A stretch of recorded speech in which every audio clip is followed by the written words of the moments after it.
Hi, this is Denise of PaperKraftD, and I'm here today with an idea to stretch your crafting dollar. All right, so the idea that I have to share with you today is making stencils out of your dies. You can see that I made this stencil using the 2 heart dies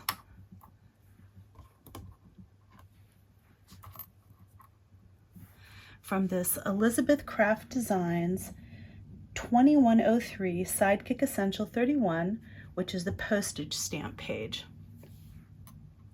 I did this by just repeatedly cutting this same die out. And I wasn't too precious with it. I just kind of did, alternating rows of them. And I really love the way it turned out. I think it looks really cute. I didn't try to make them super straight or anything. I kind of like that they start off a little wonky to begin with. They're not perfect hearts. And I like that they're a little bit wonky in the stencil. Okay, so now there's lots of ways you can use a stencil like this. I recently made a project for Sidekick Saturday where I made a page with the prompt love using this stencil, and I used it in a variety of ways to add some rusting powder to this page, and also I used it to draw hearts on some watercolor paper with, and the cool thing is this is actually kind of two stencils in one, because you can use it this direction and you can also use it this direction, so it's kind of fun. But I used my watercolor pencils to just do an outline, and I got this idea from Tim Holtz from his demo for the watercolor pencils. I didn't create this or anything, but it was really fun, and I just did them in different colors, and then I took my water pen and just colored them in. When this was dry, I used some workable fixative. I just sprayed it on there. And then I used some crackle paste over the top. And I just put the stencil back on, did the crackle paste over the top. And then when that was dry, I colored these with some crayon, some distress crayon. And then I cut these out and I added them to the front of this page. So you can see this is just like a really fun technique using the stencil in a couple different ways, actually a few different ways. And I just really love the way it turned out. I'm going to do a share of this page in more depth, and I'll show you the techniques that I used in this project more in depth in a different video. But today I really just wanted to focus on how I made a stencil using my dies. So as you can see, I use these 2 hearts. Looking at this, there are a multitude of shapes that I could make more stencils with. Like, I really like these arrows. The house is really cool. Just the circles, the different size circles would be really fun to use. So those would be really, really cool. Even just the rectangles and the triangles would be fun shapes to use as well. I also used this Postage Stamps die set to make this stencil. And I haven't used this stencil for anything yet, but I really like it. I think it'll be really fun to play around with. So there we go. So, I didn't worry too much about, the centers being cut out or anything like that. I just liked it, and it'll provide a nice background for various projects that I want to use it for. So today, I just wanted to go through and maybe we'll make a couple, stencils using some dies. I just thought that would be a lot of fun. And again, you can use any dies that you want.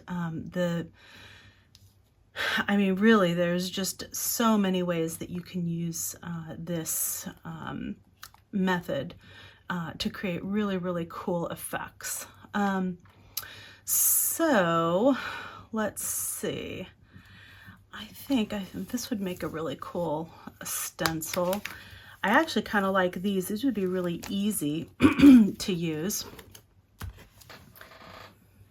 And you can see that something like this that has a lot of different, where you have to do it over and over again, it does take a little bit of time, but really not as much as you might think. I just watched some YouTube videos and kind of did some cranking, and it was a lot of fun. This would be a really easy one to make a stencil out of. Just some circles. I really like that one. That would be really cool. I'm just going to use my Big Shot. And the sandwich that I use in my Big Shot is the standard platform. Probably should turn this over. And then I use the thin die adapter.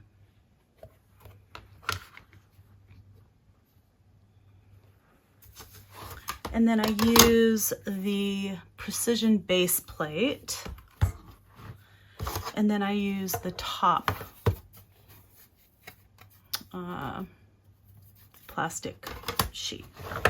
Okay. So I'm just going to put that in there like that. Before you get started, you do want to make sure that this base plate is really clean, that there's no little pieces of plastic or paper or anything sticking to it,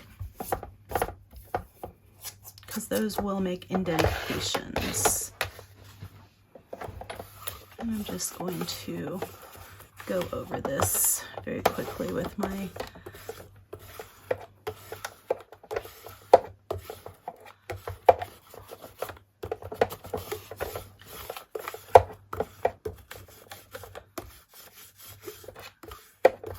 tape roller. This is like for getting cat and dog hairs off your clothing. And it works really well. You can see it picks up a lot of little teeny pieces you couldn't even see previously.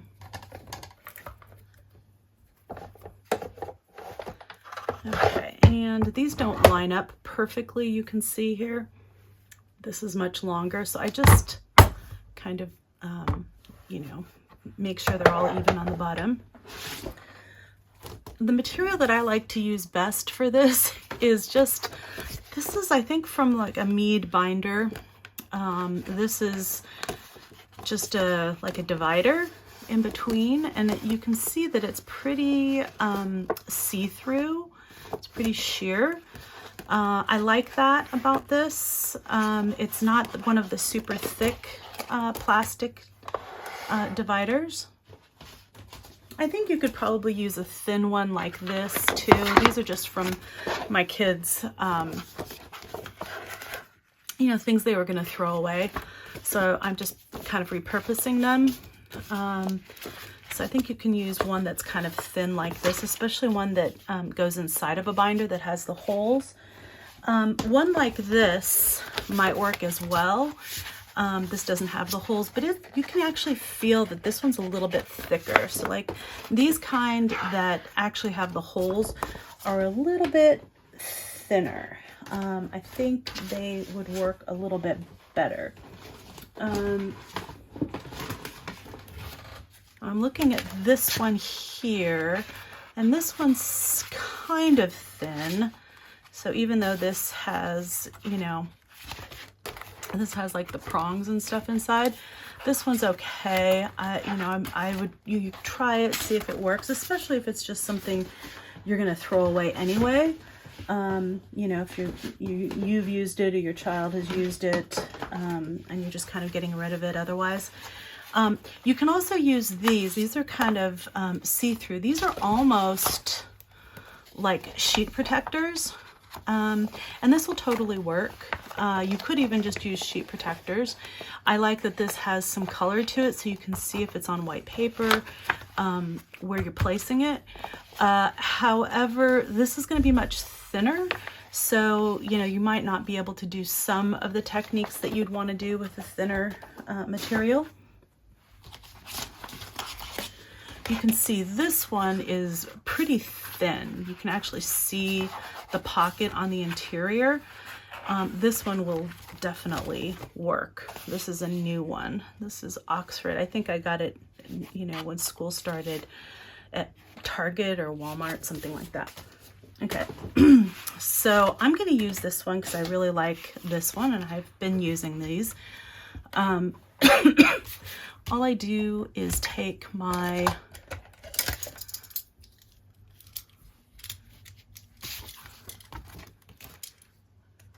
kind of X-Acto knife thing, and I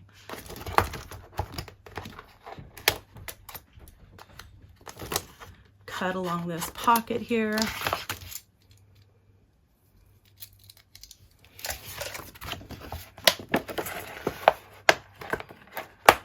Yeah. All right. And then I'll just kind of cut this.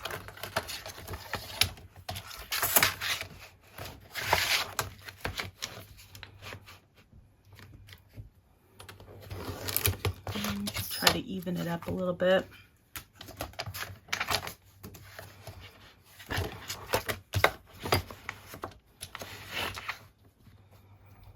Try to use a straight edge of the bottom and then kind of cut it so it's even. You can see this is torn here. I just take this. I hold on to this so it doesn't tear more than it needs to, and I just tear that off. And then I just cut along here. And let's see, I liked the size of this one. Doesn't need to be bigger than that. This is almost 6 inches wide. This one's thinner. You can make it any size that you want. This one's about 5. But it would be nice if I could get 2 out of here. So let's see. Can I get one? Well, I can get one there, but it's going to be torn at the top, which kind of stinks. But oh well. What you gonna do? All right. So let's see, there, and then this I'll just cut the top off where it's torn. Ooh, that was quite a bit. All right, so this one's going to be quite a bit smaller, but that's okay. I want it to be even. I did not do a very good job of making that side even today. Okay, so I like having a little bit of a buffer around it, and it doesn't have to be perfectly centered or straight or anything like that. Let's see, if I do it like that, then I can turn it around and go like that. Yeah, okay. All right, so I'm just going to take this and I'm going to put it on here, and I'm going to make it, you know, more or less even. That looks pretty good. And then I'm going to take my plate and just kind of put it over the top. Try not to move it. And I did. So I try not to move it when I put the plate on top.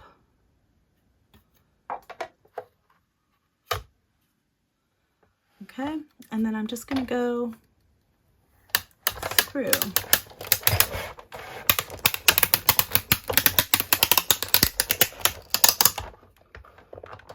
Okay, and I'm just going to go back through. You don't have to do that part, but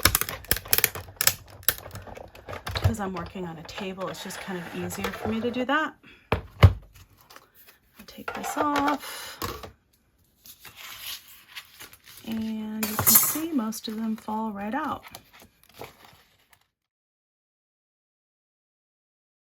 Pretty cool, huh? Okay. Then I'm just going to save these. Okay. And I'm just going to, get all the little extra pieces off. Again with this. Make sure that it's down at the bottom. Put this back on here. Then I'm just going to take this and put it the other direction. Just going to kind of get it more or less lined up so that it's doesn't have a huge gap in there. All right, I like that.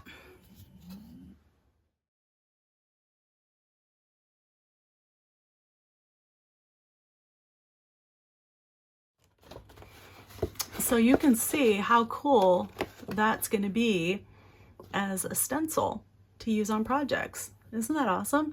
And I could have offset it a little bit more if I wanted it less symmetrical, but I really like the way that looks. I think it's super cool. So I want to use the keys off of this wallet and keys die set. I could even use, the keyhole if I wanted to. I don't know. I'll decide about that. Take it off just in case. And I'm going to use this red one for my son. So I'm just cutting this red file folder just like I cut the other one. Just trying to make it even and put it into two pieces so that I can make two separate stencils from it. All right. Oh, the other thing I didn't show you with these is that I like to take my corner rounder and just round the edges of the stencil. Just think it kind of adds a nice finishing touch, and it makes it so I don't poke myself, which is always appreciated, right? Smoother. And I can add extra circles here, if I wanted to, and I might do that, but I just wanted to show you how easy it can be to just not just do it like that. That's pretty, can't get much simpler than that. Okay, so I'm simply arranging the keys onto this plastic notebook material that I'm using for my stencil in a way that I find pleasing. And you can do this any way that you want. That's the beauty of this, is that your stencil will be like nobody else's stencil, because no one's going to have one exactly like you have. You can do any design you want. You can make them all super wonky. You can make them all straight. You can align them perfectly. You can align them imperfectly. It's entirely up to you. Do something that is pleasing to your eye. So yeah, you just line these up, and if you want it to be, in a certain position, you can just add a little bit of tape. This is just painter's tape from Scotch. I think I got this at Home Depot.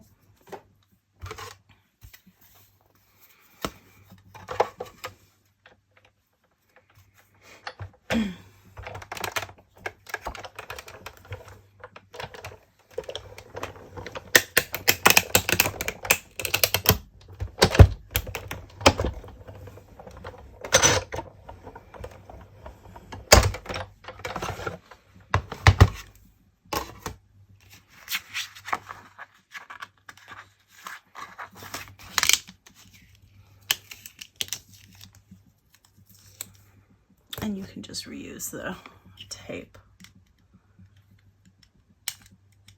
Use the pokey tool to get these pieces out, because if you don't, it won't cut through the second layer.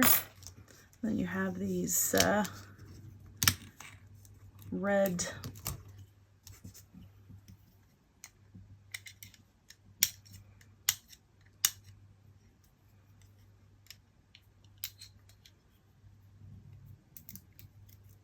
keys that you can use for a different project if you want. Little circles.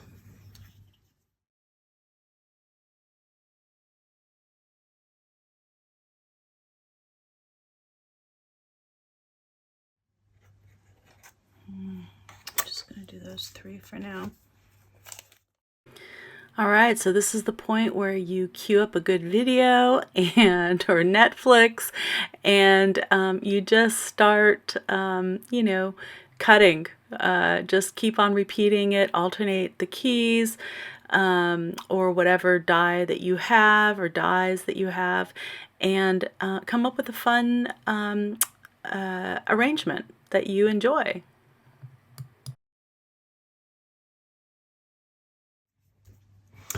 All right, so I timed it, and this whole process took about half an hour, but I did a lot of cuts on this one, and it was, I was trying to be a little bit more precise.